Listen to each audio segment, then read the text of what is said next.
Bienvenue sur Le Fil, le podcast des formateurs indépendants libérés. Je suis Céline Pinto, mentor business des formateurs indépendants qui veulent vendre leur propre formation depuis 2020.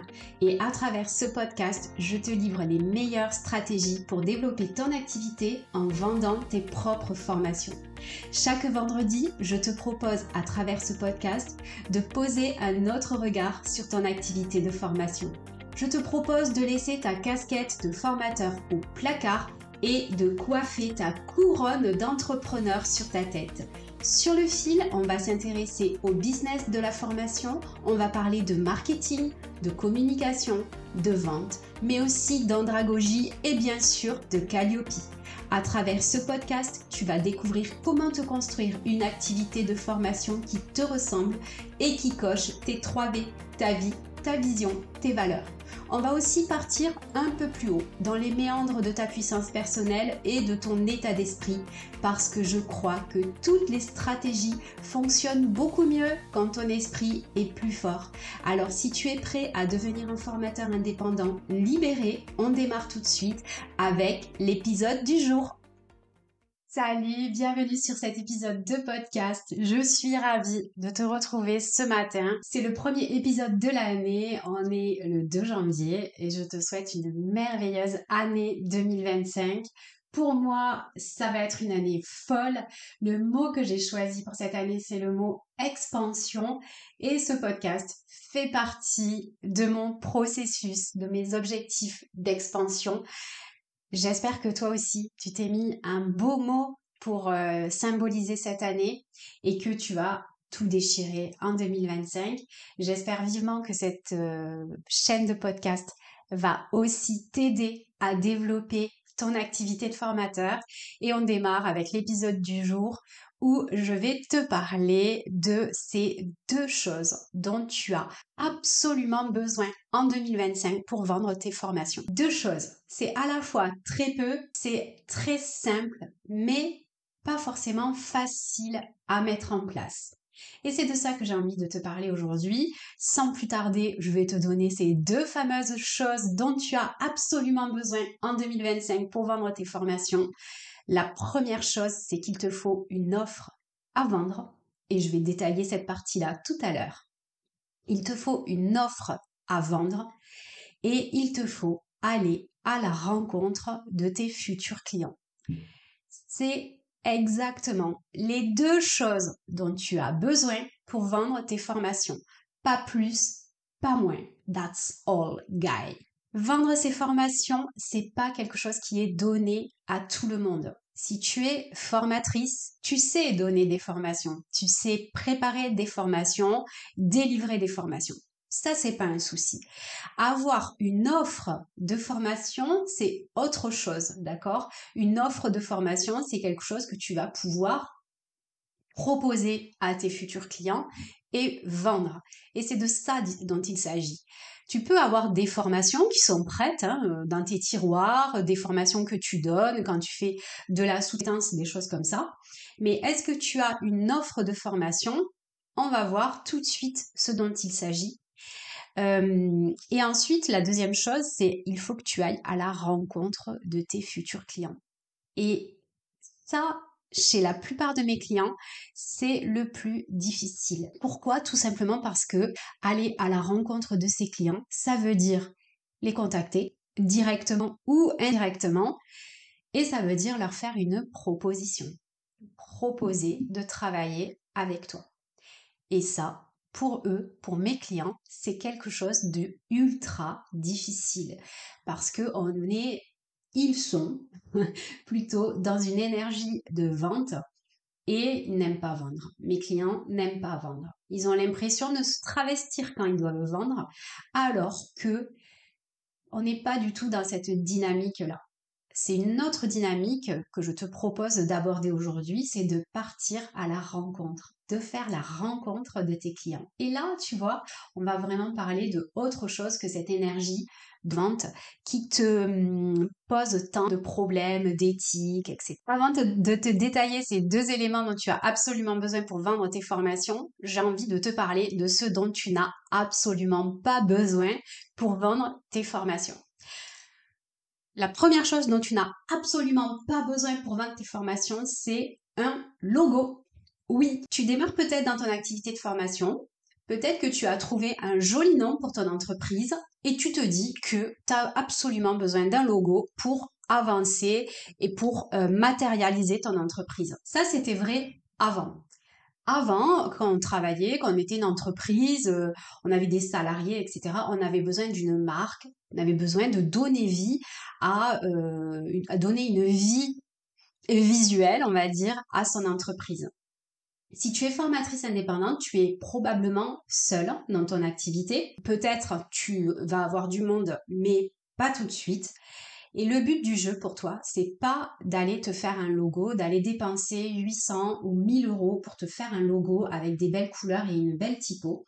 Ça, c'est quelque chose que tu vas pouvoir trouver au fur et à mesure, dans le temps, de te créer une identité visuelle forte. Et d'ailleurs, je pense qu'aujourd'hui, tu as plus besoin d'une identité visuelle que d'un logo. Faisons bien la différence. Un logo, d'accord, c'est un sigle qui représente ton activité. Alors, dans ton logo, évidemment, il y a une police de caractère, il y a des couleurs, il y a un mot, etc. Il y a des émotions qui vont se dégager. Quand je te parle d'identité visuelle, je vais plutôt te parler de code couleur, par exemple. Aujourd'hui, sur les réseaux sociaux, tu vas avoir besoin, toi, en tant que marque personnelle, en tant que personne qui représente ton entreprise, ou généralement ton nom d'entreprise, c'est ton nom et ton prénom, ou ton acronyme, ce genre de choses. Et c'est des couleurs. Et des couleurs, ça c'est important que tu aies des couleurs, que tu puisses faire des visuels pour tes réseaux sociaux, etc. Mais tu n'as pas forcément besoin tout de suite d'un logo. Ça sera pour plus tard. Je vais pas épiloguer plus longtemps, mais aujourd'hui, si tu démarres dans ton activité, tu n'as pas besoin d'un logo. La deuxième chose dont tu n'as pas besoin, c'est un site internet. Tu n'as pas besoin, si tu démarres ton activité, de créer un site vitrine avec ta présentation, ton catalogue de formation, ta page d'accueil, etc. C'est pas nécessaire. Aujourd'hui, si tu démarres, d'accord? Peut-être que plus tard, quand tu auras avancé dans ton activité, tu auras besoin d'un site internet. Aujourd'hui, ce dont tu vas avoir besoin, ça va être par exemple d'une page de vente. Une page de vente, c'est une page web qui va présenter ton offre de formation, mais cette page web, tu peux la faire de plein de manières différentes sans avoir besoin d'un site internet à proprement parler. Et notamment, aujourd'hui, tu peux très bien faire une page de vente, une page de présentation de ton offre sur Canva, sur Tally, sur Notion, sur d'autres outils aussi qui te permettent de faire des sites. Moi, là, c'est les trois principaux que moi je vais proposer. Tu n'as pas besoin d'un site internet. Donc, c'est pas la peine aujourd'hui d'investir, je ne sais pas, 2000, entre 2 et 5000 euros pour faire appel à un prestataire qui va te faire un site internet. T'en occuperas. Troisième chose dont tu n'as pas besoin pour vendre tes formations, c'est des financements de l'État. Alors ça, oui, ça va faire jaser. Les financements de l'État, donc ça veut dire avoir des formations qui sont éligibles au CPF, qui sont éligibles à des financements par des OPCO ou par d'autres dispositifs de l'État ou Pôle emploi, etc. Tu n'as pas besoin d'avoir des financements pour tes formations.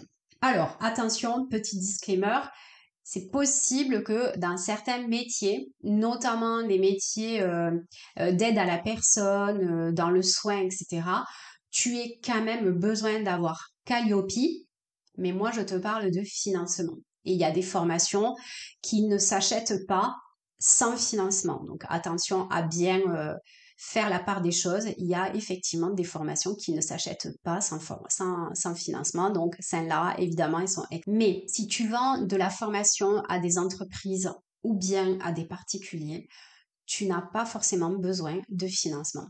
Et mieux, c'est pas parce que tu auras des financements pour tes formations que tu en vendras plus. Tout simplement parce que quand tu as une formation, une offre de formation à vendre, il faut que tu la vendes. Il faut que tu fasses la démarche d'aller la proposer et d'aller la présenter à des futurs clients. Et cette démarche-là, que tu aies des financements ou que tu n'en aies pas, tu dois dans tous les cas tu dois la faire. Parce que ta formation, elle doit être désirable pour ton client, pour ton futur client, obligatoirement. OK? Donc, tu peux très bien vendre des formations sans financement parce que de toute façon, qu'il y ait des financements ou qu'il n'y en ait pas, tu vas devoir donner envie à tes futurs clients d'acheter la formation. OK? On aura l'occasion de reparler de ça si tu suis mon podcast. On en reparlera. Ah ouais. Et la dernière chose dont tu n'as pas besoin pour vendre tes formations, je pense que je vais pas couper ce gros ah ouais, d'accord. Je pense que je vais garder de l'authenticité dans ce podcast. Donc oui, tu auras des petits bugs comme ça va arriver. Et en même temps, ça fait partie de ma personnalité, donc on va garder ça. Tu n'as pas besoin d'une formation qui soit terminée à 100%. Tu n'as pas besoin de passer 6 mois dans la création de ta formation pour qu'elle soit prête avant de la vendre. Et ça, c'est hyper important parce que je vois beaucoup de formateurs et moi-même, j'ai fait l'erreur. Passer 6 mois sur une formation en ligne que j'ai fait, hein, c'était une formation sur LinkedIn, pour rien te cacher. J'ai passé 6 mois à la construire parce que je bossais aussi beaucoup en sous-traitance à côté, donc j'avais pas trop le temps de m'en occuper. Et puis, j'ai commencé à en parler seulement quand elle était faite. Alors que le but du jeu, c'est que ta formation elle soit prête à 20, 30%, que tu aies au moins le début, que tu aies quelque chose de vendable. On parle de minimum valuable product, je crois, quand on fait du marketing. C'est quel est le minimum viable pour que tu puisses vendre ton offre. Donc, tout dépend des modalités de ta formation, etc. Mais par exemple, si tu fais du e-learning, tu peux très bien faire une formation en e-learning avec des leçons qui vont s'ouvrir petit à petit, d'accord? Et que tu vas terminer un petit peu plus tard, quand tu auras déjà des clients. Et quand tu fais ça, par exemple, tu fais tu as une formation qui va durer en ligne, qui va durer 3 mois, et tu as un mois qui est prêt ou 2 semaines qui sont prêtes. Et tu sais très bien ce qui va se passer dans les semaines qui viennent pour tes apprenants. Mais le truc, c'est que ce contenu de formation, tu vas le préparer seulement quand ta formation aura démarré et que tu auras tes premiers clients et que tu l'auras vendu. Tu vois ce que je veux dire? Le but, quand tu crées une offre de formation, c'est d'être sûr de t'assurer qu'elle soit vendable, que tu aies des clients. Et si jamais tu te rends compte qu'il n'y a personne pour acheter cette formation, ben, si tu l'as construite en entier, tu n'auras plus que tes yeux pour pleurer parce que ta formation, elle sera dans un tiroir, elle sera pas vendue et toi, tu auras passé tout ce temps à bosser pour rien. Donc le but du jeu, c'est pas d'avoir une formation prête à 100%, c'est une formation qui va être prête à vendre. Et ça va me donner la transition parfaite pour te parler de cette chose dont tu as besoin absolument pour vendre tes formations, c'est d'avoir une offre à vendre à tes clients. Quand je te parle d'une offre à vendre à tes clients, je ne te parle pas d'une formation à proposer à tes clients, d'accord? Je te parle d'une offre à vendre. Et quand je veux essayer de t'expliquer ce que c'est qu'une offre de formation, je vais te poser cette question. Qu'est-ce que tu peux me vendre aujourd'hui? Je te pose cette question. Qu'est-ce que tu as à me vendre aujourd'hui? Réfléchis bien à ta réponse. La plupart du temps, quand je pose cette question à des formateurs, les réponses c'est ben attends là faut qu'on en parle avant, je sais pas trop, faudrait qu'on fasse un positionnement, je sais pas, c'est compliqué. Alors j'ai une formation mais c'est pas encore prêt. Euh, Là pour l'instant je sais pas trop. Si ta réponse ressemble à ça, tu n'as clairement pas d'offre. Tu as peut-être une formation prête, peut-être une formation dans les tiroirs, etc. Mais aujourd'hui, tu n'as rien à vendre. Il faut faire la différence entre j'ai une formation qui est prête et j'ai une offre à vendre. Et donc, avoir une offre à vendre, c'est quelque chose que tu peux vendre aujourd'hui. Si je te pose la question, qu'est-ce que tu peux me vendre aujourd'hui? et que tu me dis, bah tiens, écoute, là, j'ai une formation qui va démarrer le mois prochain et elle va t'aider à faire ceci et cela. Tu peux l'acheter en cliquant sur ce lien ou si tu veux, je t'envoie un devis tout de suite et on entame les négociations pour démarrer le mois prochain. J'ai une formation en ligne qui te permet de communiquer sur LinkedIn et de trouver tes premiers clients grâce à LinkedIn. C'est une formation en ligne, je t'envoie le lien tout de suite, comme ça tu peux accéder à la formation immédiatement. Ça, c'est avoir une offre. C'est aussi bête que ça en fait. Et très souvent, j'ai des formateurs qui ont des choses, qui ont préparé des trucs, qui ont des idées de formation, mais qui sont pas allés jusqu'au moment où le produit il est vendable. Et ça, c'est techniquement, il faut plusieurs choses. Hein. Il te faut quelque chose à vendre aujourd'hui. Quelque chose à vendre aujourd'hui. Quelque chose, c'est pas besoin que ce soit terminé, d'accord? C'est une formation qui permet d'arriver du point A problématique au point B solutionné. C'est tout. Qui s'adresse à quelqu'un de particulier, d'accord? Le but, c'est d'avoir une formation qui a une cible précise. Mais ça, on en parlera aussi dans un autre épisode. J'ai pas envie d'épiloguer sur cette thématique de la cible aujourd'hui, mais c'est hyper important. Tu as besoin de quelque chose à vendre dans le sens, peut-être ça va être une formation en ligne, auquel cas il faut que ta formation elle soit disponible sur une plateforme, qui ait des vidéos, qui ait des exercices, qui ait des ressources, qui ait un déroulé pédagogique, pas forcément fini, pas forcément prêt, pas forcément ultra chiadé, tu vois, ça peut être une première version aussi de ta formation. Et ça peut être aussi une formation présentielle avec des dates ou un calendrier ouvert pour que le client puisse acheter ta formation. Ça ne veut pas dire une formation 100% prête. Ça veut dire quelque chose à vendre. Alors il te faut quelque chose, ça on l'a vu, à vendre. À vendre. Dans le sens, il faut que tu travailles sur la fin du tunnel de conversion. Alors là, je te parle peut-être un peu chinois, mais c'est comment fait ton client pour se procurer ta formation. Qu'est-ce qu'il fait aujourd'hui pour acheter? Est-ce qu'il doit cliquer sur un lien pour donner sa carte bleue et payer? Est-ce qu'il doit valider un devis que tu as déjà préparé au préalable? Est-ce qu'il doit euh, t'envoyer un paiement direct pour qu'après tu puisses faire la facture? Est-ce que tu envoies la facture? Enfin, tout ça, c'est des questions qu'il faut vraiment te poser. Il faut que ça soit le plus simple possible pour toi et également pour ton client. Il faut que ton client il ait un passage à l'action ultra simple. Moi, par exemple, j'ai des formations en ligne, donc par exemple la matrice, qui est ma formation qui te permet de créer ton offre commerciale à partir de ta formation. Ok. Cette formation, elle coûte moins de 100 euros. Évidemment, si je devais la vendre, si je devais la vendre sous devis, donc la personne, elle m'appelle, je dois lui faire un devis, elle doit valider le devis, je dois lui envoyer une facture et après, elle doit me faire un virement, c'est beaucoup trop compliqué. Aujourd'hui, il y a des outils qui existent où tu peux payer par carte bleue. Donc moi, j'envoie un lien, la personne, elle paye. Enfin, j'envoie même pas d'ailleurs parce que tout est automatisé. C'est sur mon site internet. Donc tu vas sur mon site, tu sélectionnes la formation, tu fais acheter, tu payes par carte bleue et tu as accès à la formation. C'est tout. Et ça, alors ça marche pas pour toutes les formations. Hein. Mon programme Bing, ben, je le vends. Pareil, c'est par carte bleue, mais il y a des modalités de paiement qui sont proposées en plusieurs fois, etc. Mais là aussi, le passage à l'action, l'achat, il est ultra simplifié pour le client.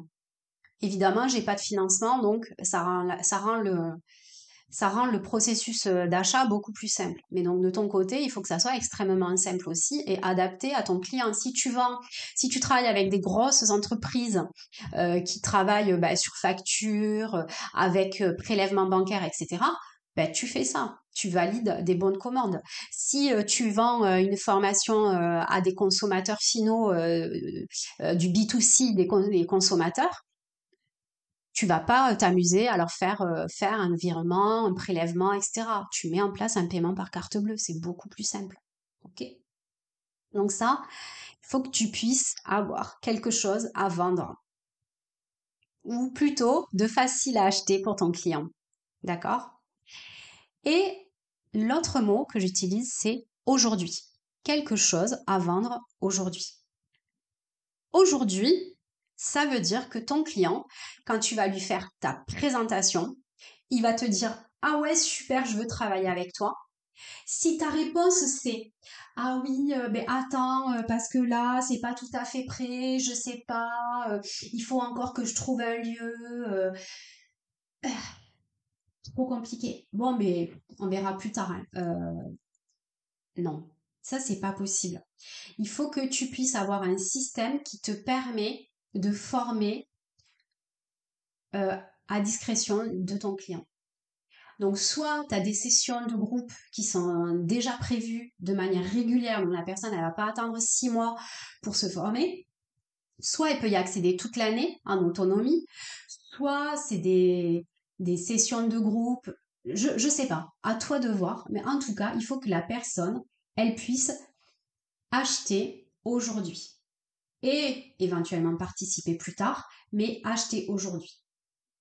Ça paraît un peu bête dit comme ça, mais je te promets que la plupart des clients que j'accompagne à travers Being, mon accompagnement individuel, la plupart n'ont pas quelque chose à vendre aujourd'hui. Et ça doit se mettre en place. C'est à partir de là que tu vas avoir ce qu'on appelle une offre de formation. Donc j'espère que maintenant tu fais bien la différence entre j'ai une formation et j'ai une offre de formation.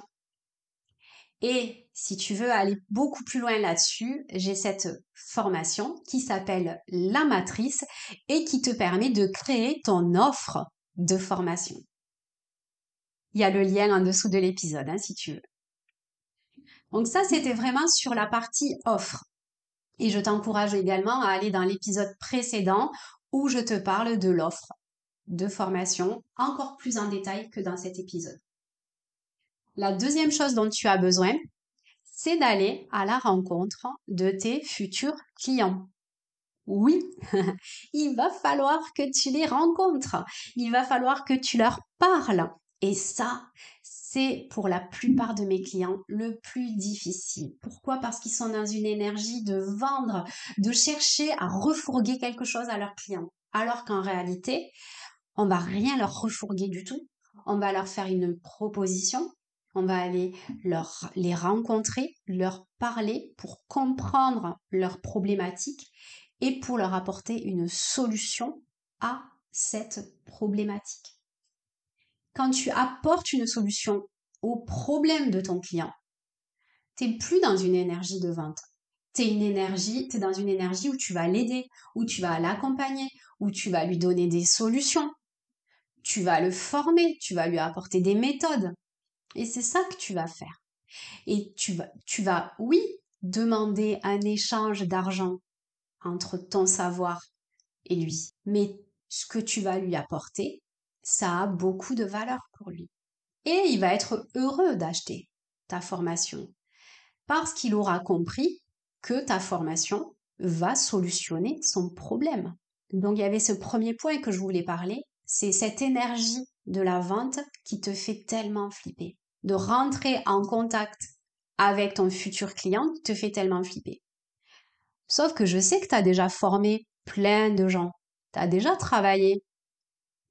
Et ça s'est déjà super bien passé. Tu sais très bien quelle est la valeur de ta formation. Tu sais très bien la transformation que tu apportes à tes clients. Et c'est ça que tu dois garder quand tu vas à la rencontre de tes clients, de tes futurs clients pour leur vendre ta solution. C'est ça que tu dois garder. C'est pas je vais vendre, je vais chercher à refourguer ma camelote. Non, c'est pas de la camelote que tu as. C'est une vraie solution à un problème. Ok. Et donc, le travail que je fais beaucoup avec mes clients dans l'accompagnement Being, c'est de les aider à changer leur état d'esprit par rapport à la vente, justement. Et d'apprendre à aimer ça. Parce que oui, on peut aimer ça. Parce que la vente, c'est juste une histoire de rencontre. Et si tu es formateur, c'est que tu es là pour transmettre quelque chose à des personnes. Et donc, ça veut dire que faire des rencontres, C'est ce qui t'anime au quotidien. Et c'est ça que tu dois garder. OK? À être à la rencontre de tes futurs clients, tu peux le faire de deux manières. OK? De manière directe et de manière indirecte. La manière directe pour entrer en contact avec tes clients, ça va être la prospection, ça va être l'envoi d'emailing, ça peut être l'envoi de messages privés sur les réseaux sociaux ou ça peut être le téléphone. Ça, c'est tu rentres en contact direct avec ton client. Ensuite, tu vas avoir des contacts indirects avec tes clients. Contact indirect, ça va être par exemple les contenus que tu postes sur les réseaux sociaux, tes posts sur LinkedIn, sur Instagram. Ça peut être des épisodes de podcast. Là, tu vois, je suis en train de te parler, tu m'écoutes présentement, mais c'est indirect parce qu'au moment où j'enregistre, je ne sais pas que tu es là à m'écouter. D'ailleurs, si tu veux me le faire savoir, n'hésite pas à m'envoyer un petit message sur LinkedIn pour me dire que tu as écouté mon épisode et me dire surtout ce que tu en as pensé. Ça m'intéresse énormément de savoir. Troisième élément de contact indirect, ça peut être par exemple une chaîne YouTube avec des vidéos que tu fais sur YouTube. Ça peut être aussi des soirées où tu vas aller voir des réseaux d'entrepreneurs. Où là, tu vas de manière indirecte présenter ton offre, parler de ce que tu fais, de ton savoir-faire, pitcher ton offre. Et donc là, tu vas parler à des gens. Dans la foule de ces gens, tu sais pas s'il y a des futurs clients. Moi, un des clients que j'ai eu sur Being, c'est justement comme ça. J'ai parlé à son épouse dans une soirée réseau. Alors elle, j'ai pas travaillé avec elle, mais par contre, son époux a trouvé que mon offre était adaptée pour lui et il a rejoint le programme. Donc tu vois, c'était indirect que j'ai trouvé des clients. Le truc, c'est que tu vas devoir parler de ton offre le plus souvent possible, que ce soit sur tes réseaux indirects, posts de réseaux sociaux, podcasts, etc., ou que ce soit de manière directe, par téléphone, par email, par message privé, via ta prospection. Quand tu vas aller à la rencontre de tes clients, ça veut dire que tu vas toujours finir par leur parler et directement pour leur proposer ton offre. Tu finis toujours par leur parler directement pour leur proposer ton offre. Ça peut être via de l'emailing, par exemple, ou là, par exemple, tu écoutes mon podcast. À la fin de l'épisode, je vais peut-être te proposer de t'inscrire quelque part. Ça va pas être le cas, mais on s'en fiche.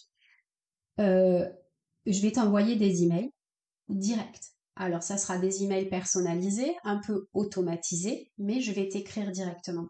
Et puis peut-être que des fois, je vais t'envoyer un message pour te proposer de me répondre et de me dire qui tu es, ce que tu fais, etc. Et à un moment donné, il y aura un échange direct. Un échange direct, ça peut être aussi un commentaire sur un réseau social, un commentaire sous un post. Ce qui est certain, c'est que le plus de contacts directs tu vas produire, le plus de clients tu vas trouver. C'est absolument pas français, mais c'est très clair. Plus tu vas rentrer en contact direct avec des clients, plus tu vas vendre. Aujourd'hui, on est dans une année 2025 qui suit 2024, qui n'a pas été la meilleure année du business, de la formation, etc.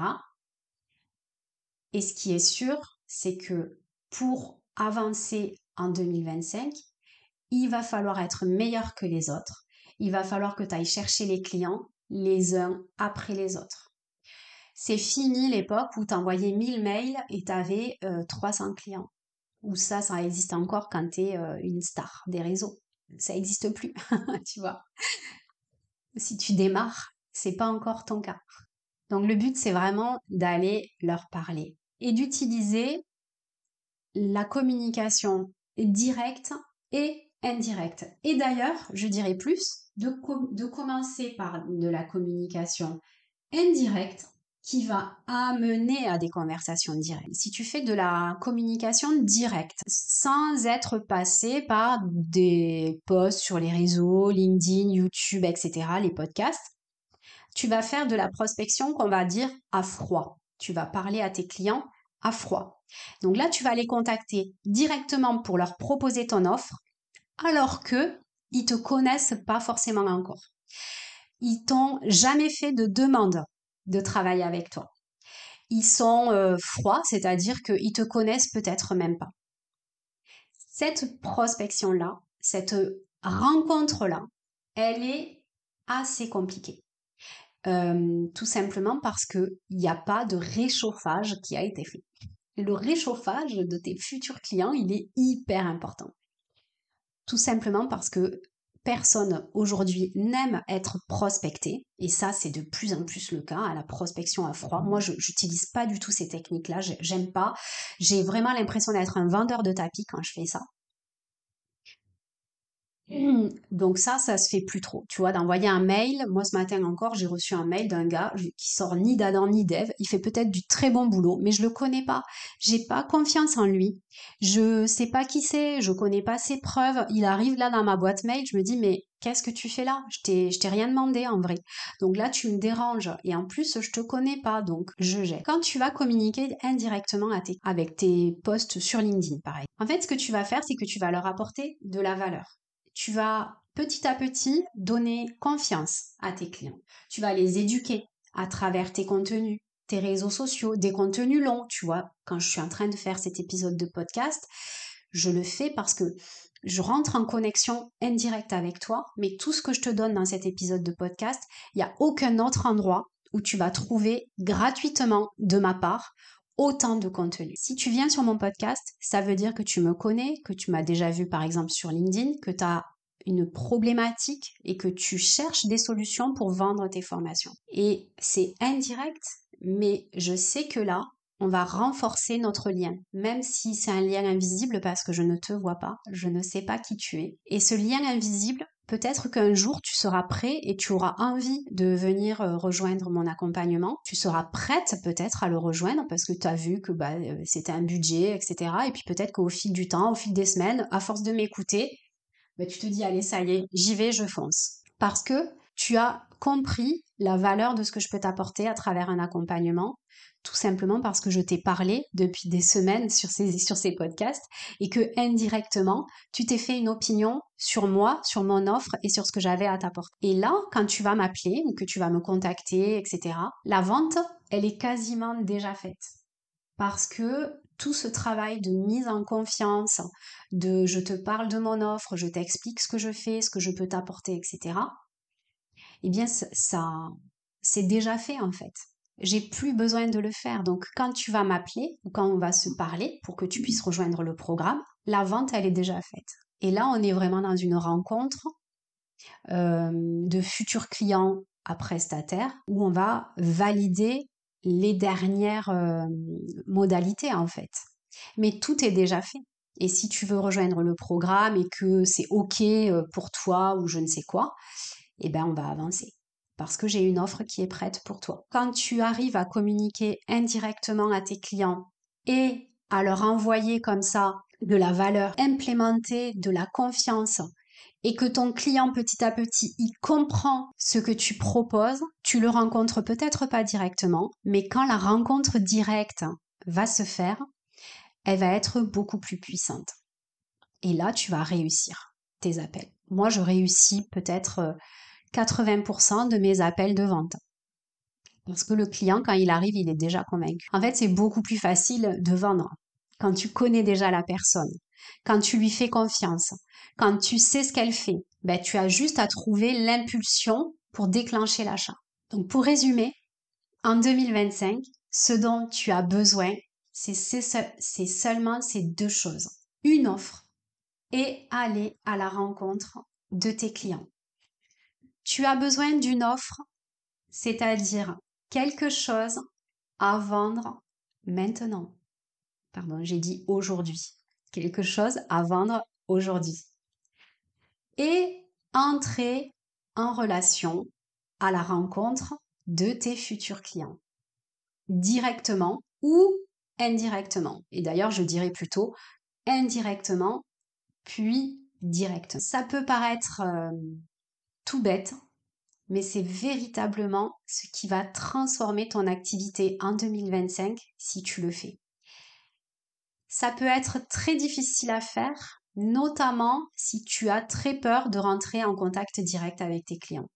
Mais pour ça, tu peux rentrer en contact indirect. Donc ça peut te sauver si tu n'aimes pas prospecter. Si tu veux aller plus loin pour structurer ton activité de formation, si tu veux découvrir mes accompagnements, si tu veux découvrir la matrice, mon offre de formation en ligne 100% autonome qui te permet de créer ton offre de formation, tu peux cliquer sur le lien juste en dessous de l'épisode, il y a toutes les infos. Et moi, je te remercie de ton écoute. Je commence à avancer dans ces épisodes de podcast, à prendre de l'aisance, à apprécier de plus en plus de te parler.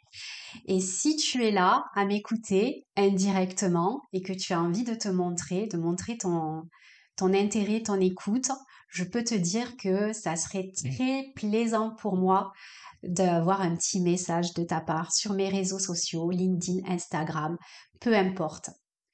Je t'embrasse, cher auditeur, et je te remercie infiniment d'être là à m'écouter et je te souhaite une merveilleuse année. J'espère que cet épisode t'a plu. Et si c'est le cas, je t'encourage à déposer 5 étoiles ou un commentaire sur ta plateforme de podcast préférée. Mais tu peux faire encore mieux en partageant cet épisode à ta collègue formatrice que ça pourrait aider. Et si tu as envie d'aller plus loin, tu retrouveras toutes mes ressources gratuites, les liens vers mes formations en ligne et les détails de Being, mon accompagnement individuel, guidé, mentoré et ultra complet dans le descriptif de l'épisode. Sinon, tu peux me retrouver tous les jours sur LinkedIn et m'envoyer un message privé parce que j'aime infiniment recevoir vos messages et papoter avec vous. À la semaine prochaine!